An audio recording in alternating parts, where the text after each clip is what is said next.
Let's look at how to modify a quiz so that it has differentiated release conditions in Blackboard. First, we're going to start at the home page for our Blackboard site, which is here on the announcements page. And we're actually just going to click down to the instructional content because that's where we have our quiz that we want to modify. So we'll look in our submit folder and we're going to look at that Chapter 1 test. We're going to click the down arrow and we're going to click Edit the Test options. We're going to scroll down here to the bottom and we want to look at this test availability exceptions. And here I can make some special exceptions if I've got particular students who need additional access or extended time or any other features.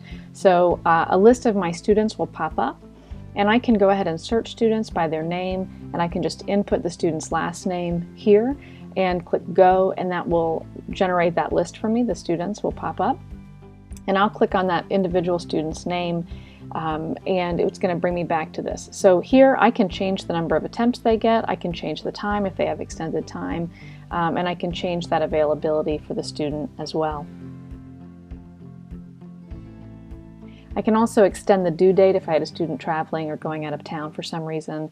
I could give them more time to turn it in at a later date.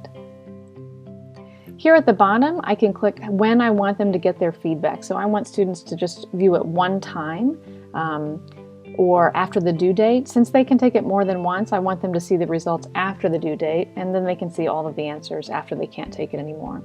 I could have them see one question at a time, but I don't mind if they see it all at once. But I do go ahead and randomize the questions so that it's different each time. Now I've got a test. So let's look at it like a student sees it. The student sees the chapter test, they get the instructions that I've entered and they can begin.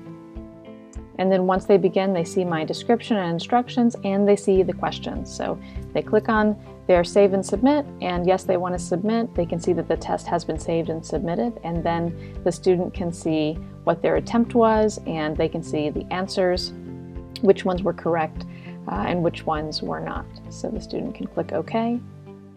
And that's what that looks like for the student to take the test. You can change the dates and times for special access for tests in Blackboard. Good luck!